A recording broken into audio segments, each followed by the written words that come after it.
안녕하세요. 오늘도 찾아주신 시청자분들 감사합니다. 하임 공포라디오는 최대한 매일 저녁 시간에 업로드될 예정이며 구독은 요구하지 않지만 구걸합니다. 경기도 광주시 곤지암읍 신대길 114에 위치했던 정신병원입니다. 곤지암 남양정신병원의 건물이 폐건물로 방치된 것은 조금 복잡한 사정이 있었습니다.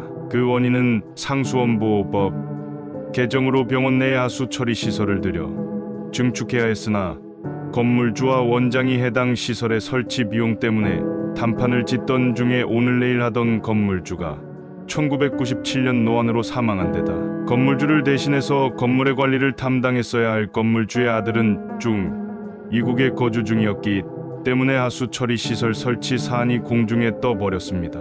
한때 대한민국에서 심령 스팟으로 유명했던 곳으로 폐가 답사랍시고 사람들도 자주 다녀가고 방송에서 자주 다뤄지는 곳이었습니다. 그 때문에 내부에는 다녀간 사람들이 해 놓은 낙서들과 라카나 페인트로 그려진 낙서들이 벽면에 가득했습니다. 특히 건물 존속 시절 사진을 보면 워낙 많은 사람이 깽판을 치고 가서인지 을씨년스럽다기보단 엄청나게 불결했습니다. 이곳이 이렇게 유명해진 데는 여러 가지 이유가 있는데 이전에 정신병원이었다는 점, 산속에 지어졌다는 점, 폐건물이라는 점, 오래된 건물답게 안 그래도 투박한 외관이 세월이 흘러 노후화되면서 을씨년스러운 분위기를 풍기는 점 등 그야말로 신기할 정도로 가공할 소재들이 잔뜩 뭉쳐 있습니다. 2007에서 2008년경 미스터리 갤러리에서도 떡밥이 되어 화제가 된 적이 있습니다. 2008년 코미디 TV 채널 계열사에서 방영되었던 공포체험 프로그램 고스트 스팟에서 무속인을 섭외하여 이곳을 촬영하고 방영하여 당시 공포 매니아들에게 큰 이슈거리가 되었습니다.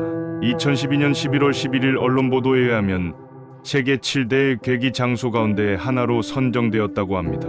이 여파인지 실제로 곤지암 남양정신병원을 다녀간 외국인들의 영상들이 올라왔습니다.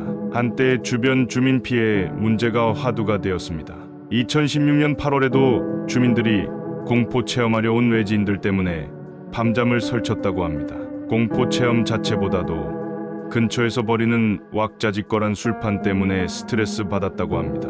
경찰이 1시간마다 한 번 꼴로 순찰했지만 이후 3시간에 한 번 돌까 말까 수준으로 줄어들었다고 합니다. 30m쯤 떨어진 빌라에서 개를 길러서 가까이 다가가면 개가 큰 소리로 짖습니다. 관련된 글을 읽으면 알겠지만 이곳을 찾아 체험하려는 사람들이 소음공해를 일으킬 뿐만 아니라 무리를 지어 돌아다니기에 주민들에게 불안감까지도 유발해서 방송국을 위시한 외부에서 온 사람들을 상당히 기피했습니다. 다시 말해 인근에 살던 사람들에게는 저 정신병원 건물보다는 공포 체험이랍시고 폐건물을 찾아오는 외지인들이 더욱 공포와 민폐의 대상이었습니다. 떠돌던 헛소문과 진실로는 원장 자살설로 2012년 7월 방영된 채널A 이영돈 PD 논리로 풀다에 의하여 루머와는 반대로 원장은 자살하지 않았고 건물주가 도피한 적도 없다는 게 밝혀졌습니다. 상수원보호법을 어기면서까지 병원을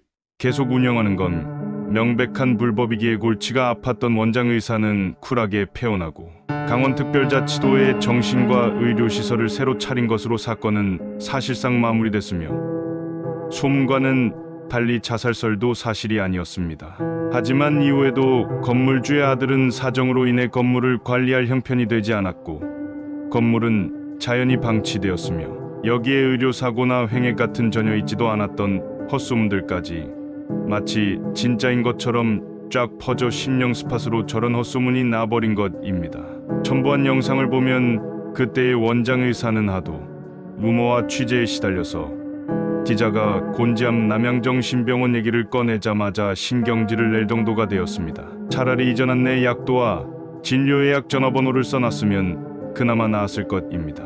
의료사고설로 해당 정신병원을 상대로 의료사고가 있었다느니 원혼이 떠돈다더니 등에 카더라 따위의 소문들이 즐비하나 상술했듯 결론만 말하면 아무 일도 없었습니다. 그리고 이 사실이 기사화된 게 벌써 8년 전이며 영화 촬영 시작 시점에서도 4년 전입니다. 모르고 그랬다, 정보가 없었다 따위의 변명도 전혀 통하지 않는 상황입니다. 곤지암 남양정신병원이 생기 전에 정신병원터의 형무소, 사형장, 도살장 같은 시설들이 위치했다는 찌라시도 있는데, 이것도 결론부터 말하자면 정신병원이 들어서기 전에 정신병원터는 그냥 아무것도 없고 나무들만 우거진 숲이었습니다. 출처불명의 시신들을 모아 기괴하게 전시해 놓은 인체의 신비전에 비하면 곤지암 병원은 평화로운 힐링의 장소에 가까웠습니다. 하지만 원효대사의 해골물 심리 마냥 대한민국의 3대 흉가라는 명성과 대담을 듣고 온 사람들은 이곳에서 괴성을 지르는 등 공포를 느꼈던 반면, 정작 찐 광기 수준의 호러 컨텐츠였던 인체의 신비전은 한국에서 교양 전시관처럼 홍보되었기에 엄마와 아이들이 차분히 관람하며 교양을 쌓는 이색적인 모습이 연출됐습니다. 플라시보 효과는 흉가에도 적용되는 것입니다. 이른바 괴기장소라 불리는 곳들 중에서 패스트와 전쟁으로 죽은 사람들의 공동묘지를 한 사람이 싸그리 유골들을 훔쳐오다시피 해서 제작한 세들렉 납골당. 일본에서도 유명한 자살 장소이며 이미 수많은 사람에게 자살한 일본인들이 줄곧 발견되었으며 지금도 발견되는 아오키가하라와 다르게 곤지암 남양정신병원은 그냥 정신병원을 운영하던 원장이 다른 곳으로 사업 장소를 옮기고 나서 방치된 폐건물일 뿐입니다.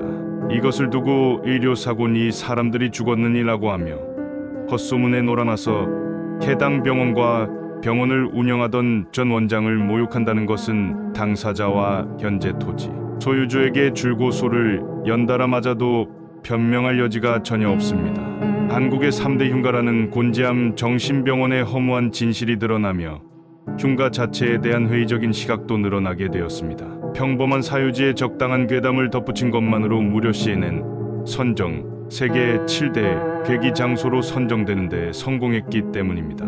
이는 괴기 장소에 대한 블라인드 테스트에 실패한 것을 의미합니다. 실제 이영돈 PD의 논리로 풀다 해서 흉가로 꾸며놓은 저택의 흉가 커뮤니티 회원들을 초대했더니 곤지암 정신병원에서처럼 귀신을 목격하고 소리를 지르거나 헐레벌떡 뛰어나오기도 했습니다. 언론에선 곤지암 정신병원에 대해 사람들이 많이 찾는 흉가라며 공신력을 부여하고 이곳을 찾는 사람들은 언론에서 소개된 흉가니까 공신력이 있다고 생각하는 재미난 광경이 연출되기도 했습니다. 인터넷의 발달로 팩트체크가 쉬워진 21세기에도 적당한 괴담과 언플, 나사지만으로 글로벌 흉가에 손쉽게 등극했을 정도니 하물며 팩트체크가 힘들었던 20세기 아날로그 시절의 수준은 구태여 말할 것도 없을 것입니다.